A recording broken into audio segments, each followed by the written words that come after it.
All right. Well, good morning or good afternoon to you, wherever you may be listening from or watching from. We want to welcome you to our webinar today and give you just a few minutes to get in and get settled. And if you will, as you're coming in, if you will make use of the chat box and introduce yourself and tell us where you are watching from, and we'll get started here in just a few minutes. So welcome everybody. We've got a great webinar planned for you today here.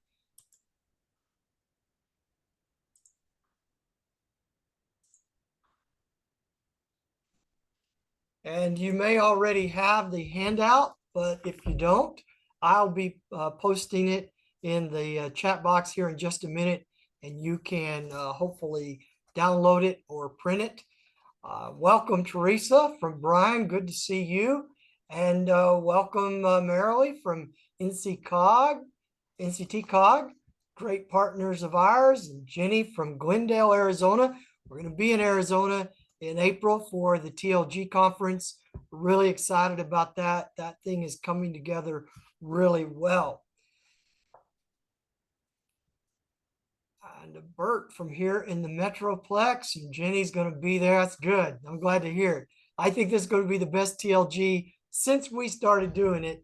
And that's not to say that the others weren't good, but I'm really excited about the lineup of presentations I'm seeing coming together as Kristen Dorman is putting that on. Well, I want to welcome everyone. My name is Mike Mallory. I'm the president of leadership development here at SGR, and I am privileged to introduce my good friend and colleague, Randy Mayeux. Randy, the first time I heard you do a book briefing was actually at the Grapevine Chamber Luncheon. I was serving as a pastor then, and I was fascinated by the talk. I can't remember. I think it might have been the Checklist Manifesto that you did. I did not know you were at that session. Yes, I was. You never told me that. Oh, I think you might have forgotten. I don't know. But maybe. I learned a lot that day, and I have learned a lot every time I've heard you do a presentation. I've been with you in person on many of those, and I really want to encourage everyone. What Randy will say in just a minute, I'm going to say now. You need to get your hand out. I've got mine. This book is called Co-Intelligence, Living and Working with AI. Everybody's talking about it. We're all having to experience it. And this is a book that is really good at helping us pave the way. So Randy's going to talk about it. I'm going to take my pencil, my pen, and underline quotes just like he's given them to you. And we will take questions if we have time. So you can use the chat box or the Q&A feature for that. And with this, I'm going to turn it over to you, Randy. Welcome. Thank you for doing these. And let's hear about co-intelligence. Mike, stay on for just a second. I always like to do this. I'm taking my headphones off. Wave if you can hear me okay. Okay. Welcome, everybody. As Mike said, I have done book briefings for a very long time. And let's see here. I'm going to do... Mike, can you hear me? Yes, I can. Should we spotlight me? I think that everybody can do that depending upon their own. Okay. All right. Okay. So I have done, presented over 625 synopses or briefings of books in the last 26 and a half years. And as I was getting ready to present this to this audience today, I have presented this to other audiences. I pulled off of my shelf, The World is Flat, A Brief History of the 21st Century by Thomas Friedman. If you don't know this book, it is really a seminal book.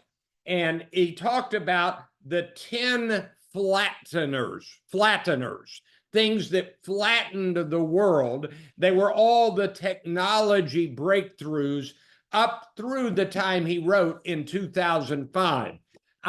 We look back on that and it looks so out of date, and yet it was so profoundly, presenting a picture of a future built on technology. And so this is 2005. Over my shoulder, you might be able to see I've got a book called Who Owns the Future by Jason Lanier.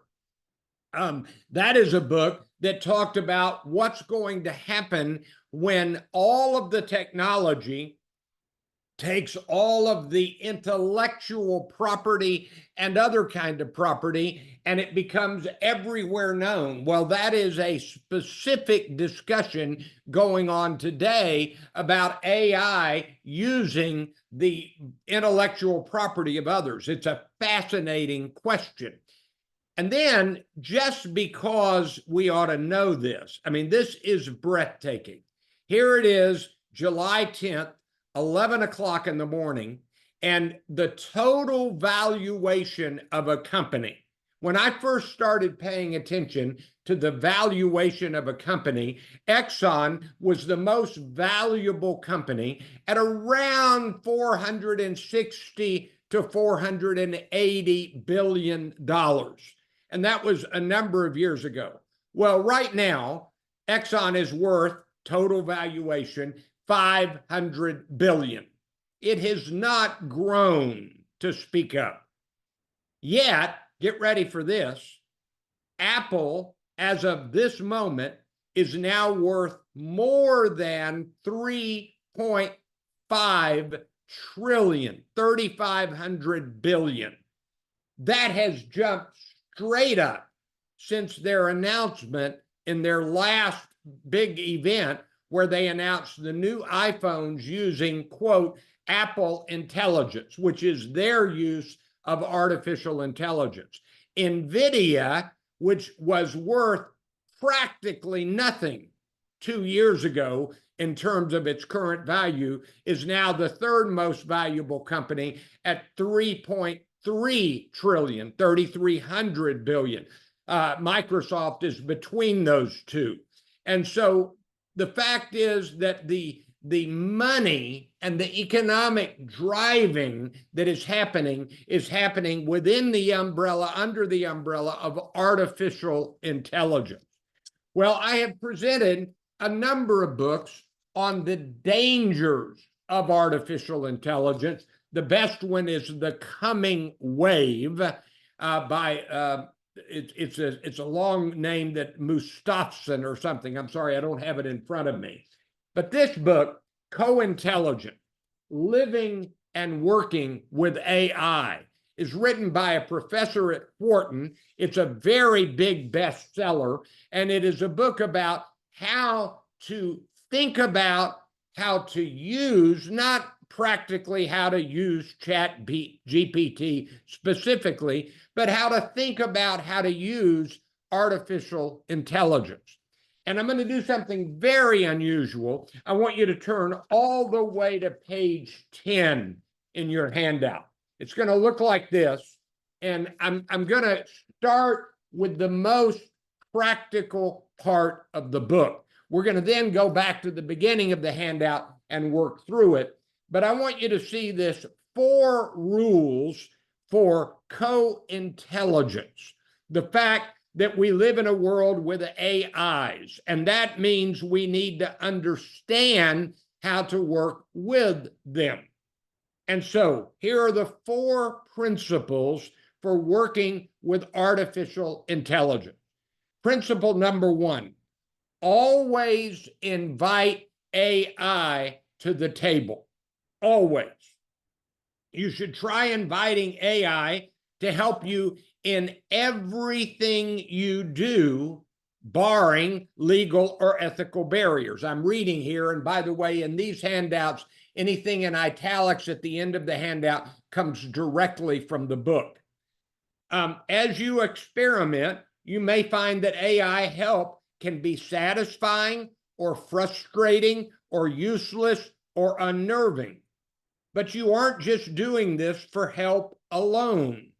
Familiarizing yourself with AI's capabilities allows you to better understand how it can assist you or threaten you and your job. given that AI is a general purpose technology, there is no single manual or instruction book that you can refer to in order to understand its values and its limits. One of the realities is that people are making up things to do with AI every hour of every day, every minute of every hour of every day. There was a major article, I think, in Business Insider this week about the new use of AI by people having remote job interviews. And so someone will be interviewing them. They will be typing quickly the question.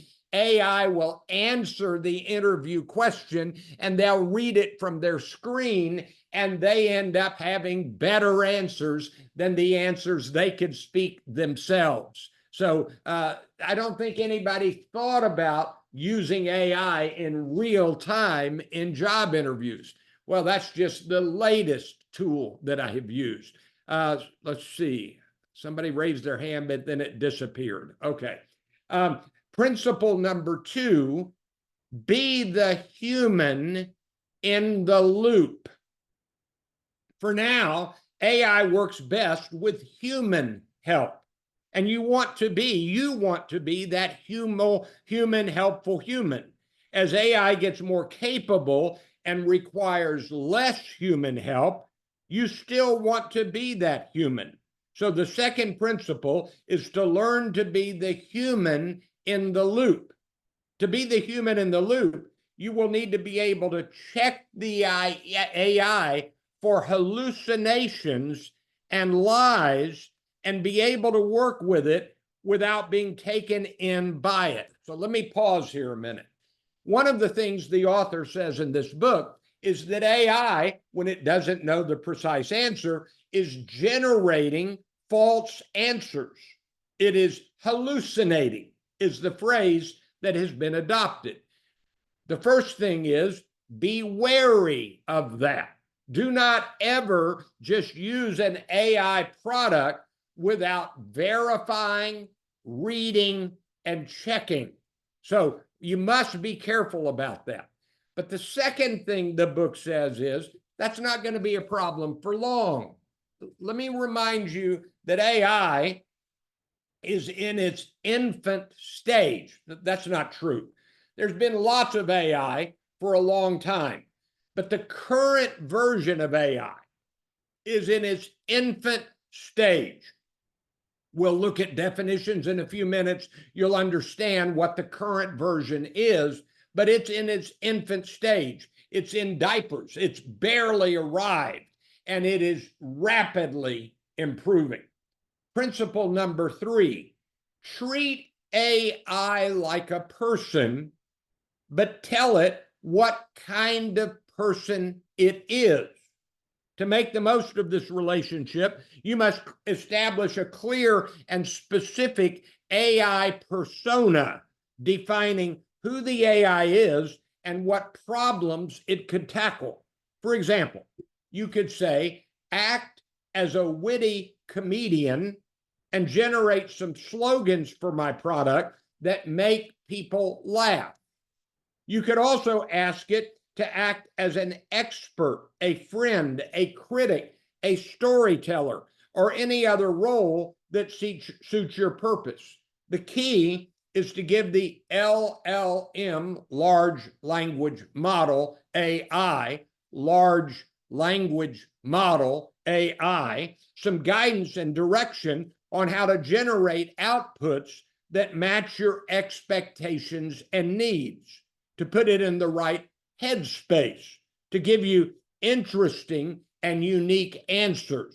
So in my use of AI, which I am using extensively, I have learned to give the AI prompt with the instruction of think like a business leader, think like a leader of a small business, think like, and then you fill in the blank, and you put that in the prompt, and then the answer is more specific and much more useful. Principle number 4. Everybody get your pen and circle principle number 4. Assume that today's AI is the worst AI you will ever use. Boy, this is profound. There is no reason to suspect that the abilities of AI systems are going to stop growing anytime soon. We are playing Pac-Man in a world that will soon have PlayStation 6S. So those are the 4 principles. And if there's nothing else you remember from this presentation, keep this page handy. Take a picture of it, put it in your Apple Notes, refer to it, pay attention to it, because those are the principles that will really matter. Now let's go to the front page, and I'm going to start rolling through the handout. What is the point of this book? AI is here and is only going to get much, much better. We should probably learn to live with and work with AI because it is here to stay. So AI is going to really be setting the pace and setting the direction and be the tool for the days to come. Why is this book worth our time? 3 reasons. Number 1, this book describes what AI is doing and some of what AI will most certainly do. And we ain't seen nothing yet, to use an old Southern phrase. Number 2, this book is a tutorial on how to work with AI now, but things can change. And one of the things that's really important to understand, and I just said it, read it in the principles, is you have to understand that there is no manual on how to work with AI. AI is already broader and deeper than any manual could have captured. In the book Team of Teams by General Stanley McChrystal, he says that when we were fighting the war in Iraq, military leaders for generations had used maps, and they put a map on the wall and they would move, military groups around on the map. And he said, a map is useless in modern warfare. You need whiteboards that you can erase and change constantly. And I've never forgotten that example and metaphor, and that's what it is here. You will not be able to read a book on how to use ChatGPT that will be good and viable 2 years from now, 1 year from now. It's too volatile. Number 3, this book provides something of a meditation on what it means to be human in the midst of the rise of AI. So that's kind of interesting. There are lots of worries about AI replacing jobs. I have begun my reading of the new book by Ray Kurzweil, only barely into it, called The Singularity is Nearer. He wrote The Singularity is Near quite a few years ago now. It was the profound look at the future. The singularity is when the computer ends up matching the brain speed of a human, and the human is in essence eclipsed by the computer. Well, he says now that the singularity is nearer. And in that book, he does say this bluntly. He says, every job done by a human will be done by AI and technology. So it's a pretty interesting and maybe frightening scenario. It's not going to be here by tomorrow afternoon, but it's not going to be here 500 years from now. It's going to be faster than that. So we'll see. Okay, on page 2, these are my pages of the best highlighted passages from the book. Those are my choices for the highlighted passages, but I'm going to read a bunch of them. When you see one in a large font or bold, that is my emphasis. I'm going to skip around a lot. I encourage you to read the full handout on your own, but here we go. We're going to fly through a bunch of these. Number 1, there will come a moment when you realize that large language models the new form of AI that powers services like ChatGPT and Google Gemini, don't act like you expect a computer to act. Instead, they act more like a person. Is this thing thinking? Number 5, early computers improved quickly thanks to Moore's law. Moore's law was that the size of a transistor will shrink to half, the cost will go down to half every 12 to 18 months. And he came up with that, what was it, 4 decades ago, maybe even 5, and that has consistently been true. But now with AI, the improvement pace is increasing. It's faster than Moore's law, and that's pretty fascinating. Number 8, an AI that has blown through both the Turing test, Alan Turing, can a computer fool a human into thinking it is human, and the Loveless test, can a computer fool a human on creative tasks? Within a month of its invention, an AI that aces our hardest exams, from the bar exam to the neurosurgery qualifying test, an AI that maxes out our best measures for human creativity and our best tests for sentience. Number 9, even weirder, it is not entirely clear why the AI can do all these things. Boy, this is, put a star beside number 9 and ponder it. We haven't figured out how it's doing what it's doing. And so even though we built the system and understand how it technically works, it's doing stuff we could not imagine it was doing. That's a really important point. Number 11, most large LLMs are gaining multimodal capability, which will allow them to learn about the world in new and unpredictable ways. Scary, smart, scary smart.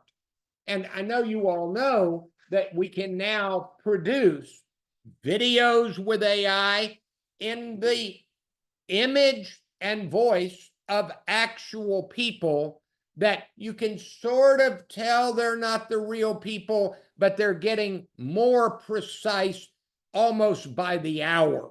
It's producing artwork, it's producing music. It is really growing in its capability exponentially really fast. Turn to page 3. Once toys, number 12, LLMs have become very powerful very quickly. Number 13, GPT-4 models human writing and interaction so well that it can convince us that it has feelings and thoughts, when instead it is cleverly playing a role that I selectively, subtly give it. Number 15. And then there are the so-called frontier models, the most advanced and largest LLMs available. And I think you all know this, that what's happening now is there are free versions of Google Gemini and ChatGPT, and then there are, you pay a premium.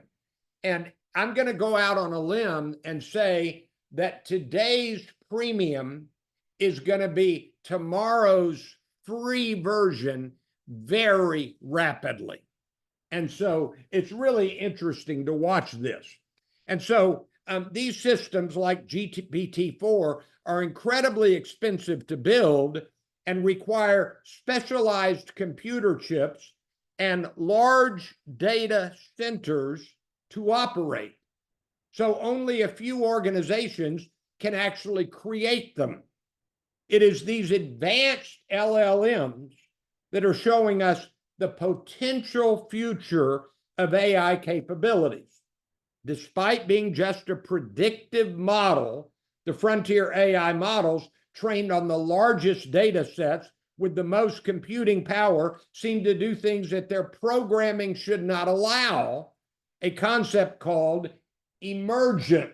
So circle the word emergence. It is getting ahead of itself. Now, I want you to write a word down in the margin next to 15. And the word is electricity.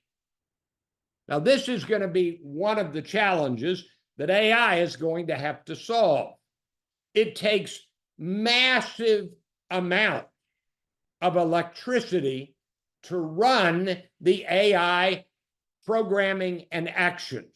I heard in a report just, I think maybe this morning or yesterday, that if you ask ChatGPT one question, it uses the amount of electricity of 20 minutes of an electric light bulb.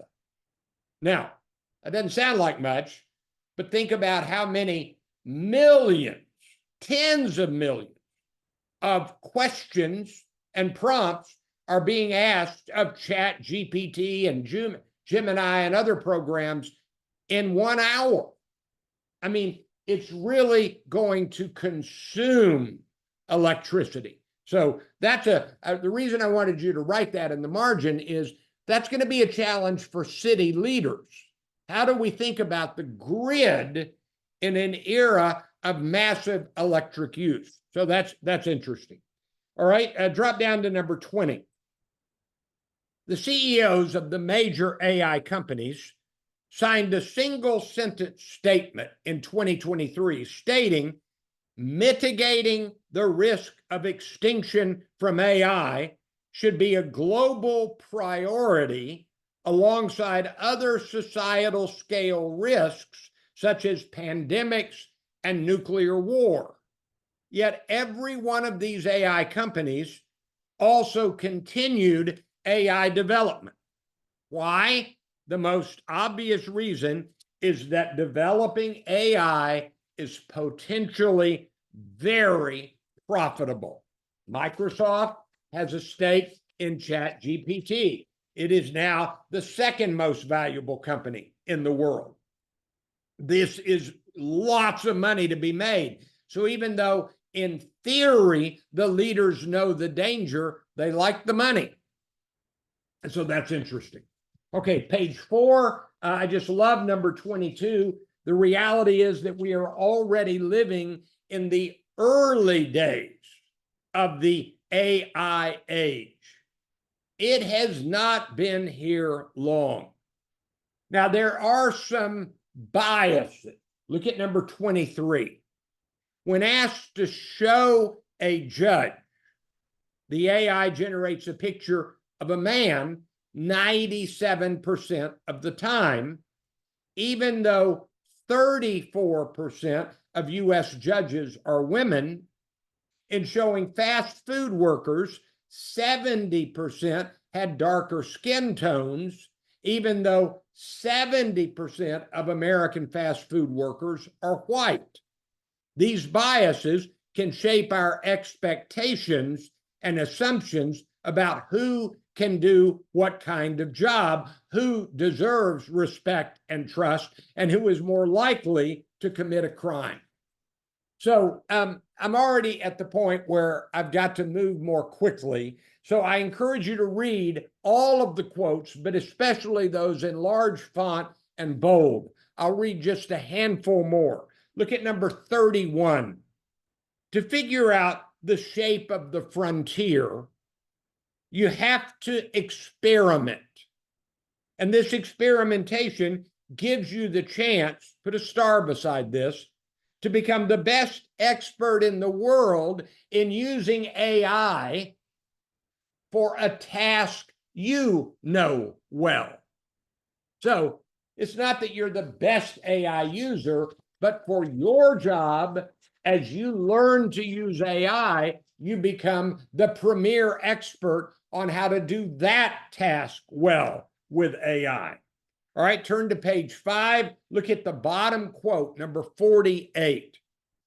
We will get even better quality if we remember the principle of telling AI who it is.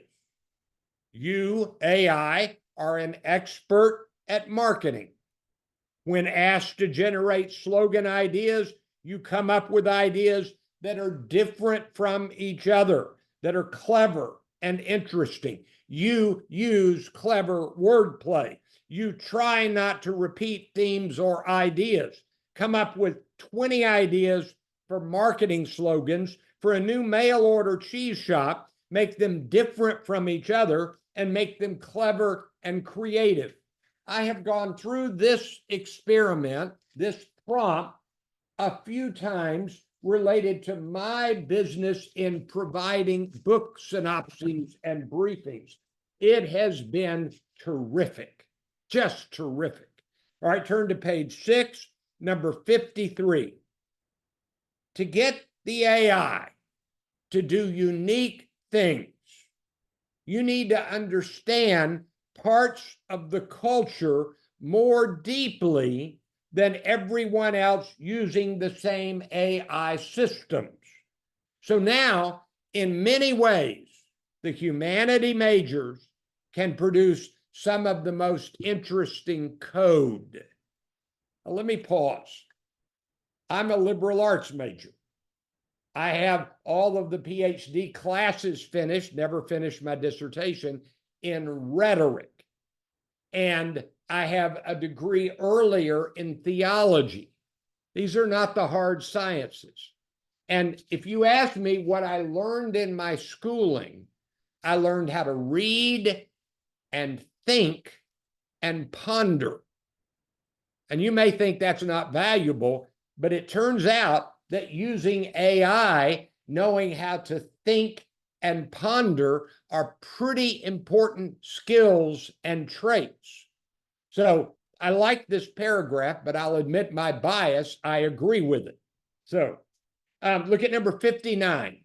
People are streamlining tasks, taking new approaches to coding, and automating time-consuming and tedious parts of their job. But, put a star beside this, the inventors aren't telling their companies about their discoveries. They are keeping them secret because they're afraid of being fired and being replaced by the AI.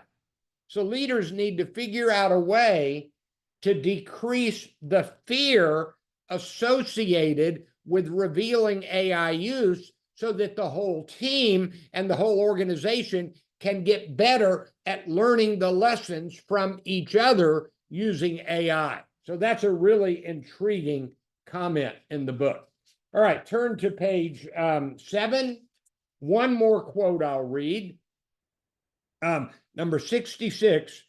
There is no reason to suspect that we have hit any sort of natural limit in the ability of AIs to improve.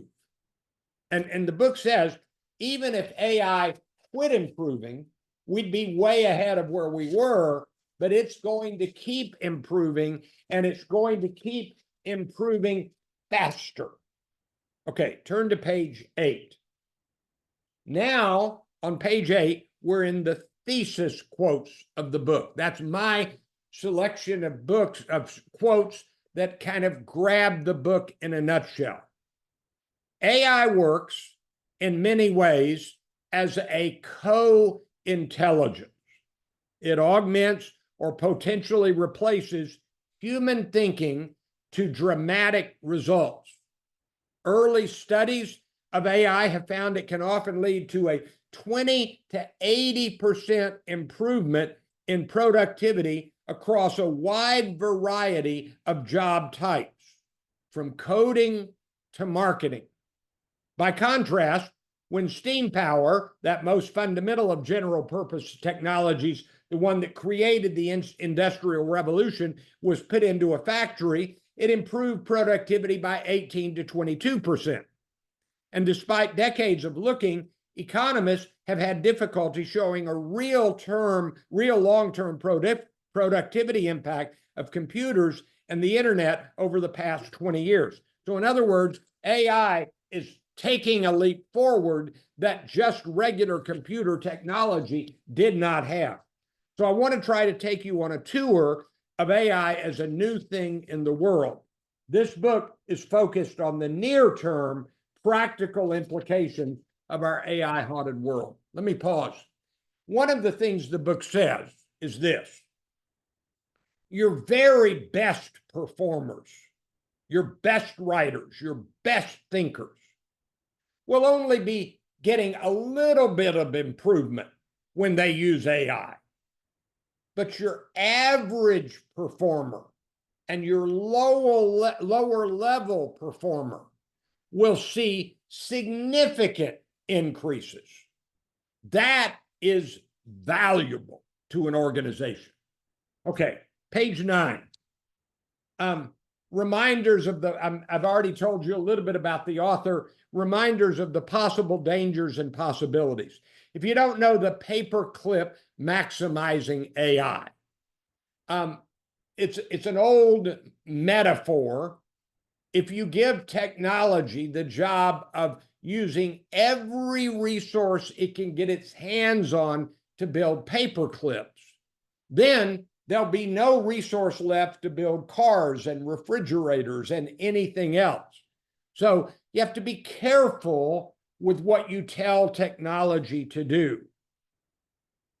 The bold quote: a well-aligned AI will use its superpowers to save humanity by curing diseases, solving our most pressing problems. An unaligned AI could decide to wipe out all humans through any one of a number of means, or simply kill or enslave everyone as a byproduct of its own obscure goals. Since we don't even know how to build a superintelligence, figuring out how to align one before it is made is an immense challenge. There seems to be a consensus that AI poses real risks. But look at the last bold point here. A superintelligent AI could, in theory, cure disease, solve global warming, and issue in an era of abundance, acting as a benevolent machine god. The optimists, Mike Mowery's an optimist, the optimists believe that the outcome of AI is going to be wonderful. It will be able to do practically anything you want, although I have found no evidence that AI is going to help the Cowboys win another Super Bowl. So that one is different. But there are also dangers. Some descriptions. This book discusses primarily AI in the form of a large language model. Large language models work by predicting the next word or the next part of a word that would come after your prompt. So put a star beside that, and that's what AI is actually doing. Look at the bottom part. Where is AI getting its knowledge? Based on the sources we know about, the core of most AI corpuses appears to be from places where permission is not required, such as Wikipedia and government sites. But Japan has decided to go all in and declare that AI training does not violate copyright. So that's an interesting challenge. Observation. It is getting a whole lot better, a whole lot faster. Look at this bold bullet point near the bottom. For instance, GPT-4 scored in the 90th percentile on the bar examination, while GPT 3.5 managed only the 10th percentile. So scoring a 10 versus a 90 in the midst of an upgrade, just that fast. It will perform and replace a lot of jobs, and it is big and getting better, too big, bigger, too fast. We can't grasp it. Page 10. We can be fooled. It's not very diverse, and AI is ultimately a connection machine. And don't forget that AI is producing and will produce images, paintings, music, videos. This will allow them to potentially replace human artists. they trained on in many circumstances. Why pay an artist for their time and talent when an AI can do something similar for free in seconds? Think about the artwork in hotels and restaurants and the people that might lose their jobs over this. Now, at the bottom, there's just, I've already done the 4 principles, a word about the alien perspective. The AI is able to bring the perspective from everywhere. And Thomas Kuhn, in The Structure of Scientific Revolution, said outsiders bring paradigm shifts. We're going to see some real paradigm shifts with artificial intelligence. Here are 7 lessons and takeaways at the end of the handout. Number 1, AI is just going to get better and better and better and better. Number 2, you will want, I think, to be playing with and working with AI every day, very often, all the time. Always invite AI to the table. Number 3, the better prompter advantage, if you're great at prompting, is better now, but it will be short-lived. AI will learn to do its own prompts. Number 4, AI seems to help the less than great workers more than the great workers. This is really important. Therefore, the gap will close. The lower level workers will become more valuable than they are now. Number 5, yes, the dangers are great and real, but for our purposes, learning to work with AI is a smarter strategy than brooding over the dangers. I believe that. Number 6, we need to figure out a way to reward the creative AI users at work, not punish them. This will help us speed up our own AI capabilities. But if they're afraid of losing their job, they'll keep quiet. And number 7, always be on the lookout. Don't be fooled by text, images, art, videos, voices. The fakes are here now and will become omnipresent. I've got a concluding comment. Co-intelligence, living and working with AI. Reread the handout and start playing with AI more. But now, my personal closing comment. I make this promise to SGR and to all of the people I speak to. I will never use AI to prepare my handouts. I read the book, I choose the highlights, I write the lessons and takeaways. Well, that's it. Co-intelligence, living and working with AI. Mike, I've got time for questions if you want to. Take it away. All right. Well, thank you, Randy. And I want to say, optimistic as I am, not even I am optimistic about the Cowboys winning another Super Bowl. Yeah. So, yeah. This is great. I think one of the things that really struck me is that if you're good at something, we're all good at something. Rather than fighting against AI in that area, we're wiser to use AI in the area that we are the strongest in so that we can get even stronger. That's the short term, I think, strategy for all of us. So for me, for example, facilitation, rather than fighting against that, I should make use of it. Yeah. I think if we thought about that related to all of our employees and our organizations, maybe we're really start seeing a way forward with this. But there's some great stuff with this. There's some obviously frightening things with it, and some stuff that I think as a theologian, you sort of go, oh, well, I think I've read about this somewhere else. So here's a question from Teresa and Brian.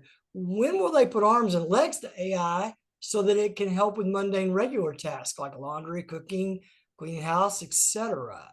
So that's sort of AI robotics.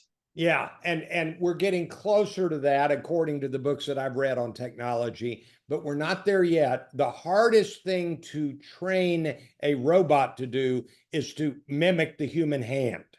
And that's the problem there. So We've got a ways to go, but I'm confident if you fell asleep today and woke up, I don't know, maybe 5 years from now, certainly a decade from now, it's going to be doing that. There's, in my view, there's not any doubt about that. Yeah. So here's a comment from a structural engineer that said that they ask a question about stairs dimension from the International Building Code, and AI found the exact location where the answer was. It was interpreting the code wrong, gave a wrong answer. So then he says, I gave AI the correct answer, and it told me that I was right, and thank you for teaching him since he was learning. That's But correct. what AI is learning, how is that verified? Since somebody that doesn't know the subject could teach something wrong. So how is all this going to be verified? Well, and I think what the book says, this is that point I made about hallucinations from the book. It will hallucinate an answer that is incorrect. This is a serious problem short term. And so people who are experts, like whoever wrote that question, you have to check it, correct it, and make sure it's right. But what the book implies, and I think I agree with this, is you give it a year or two, and it's not going to be making any of those mistakes anymore.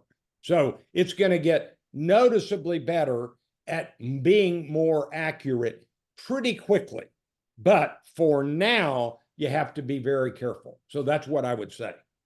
Well, that's been a great presentation, Randy, as always. And I think we ignore AI to our own peril, and yet we have to have our eyes wide open as well about the dangers and about the limitations for it. And I hope somebody will come up with the next great book, and you'll keep us aware of that, and we'll do another AI book soon.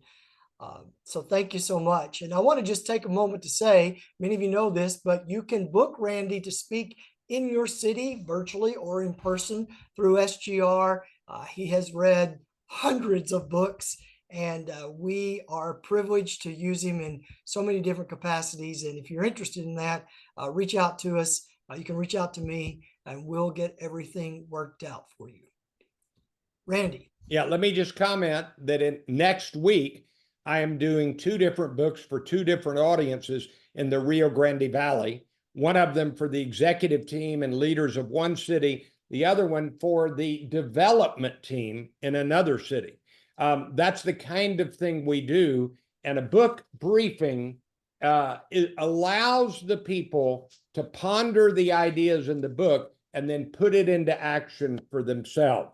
So Mike, thanks for mentioning that. And I love doing these briefings either in person or remotely, either one. Yes, thank you, Randy. And I'm a big believer in it. We use it here internally at SGR. Randy does book briefings for us.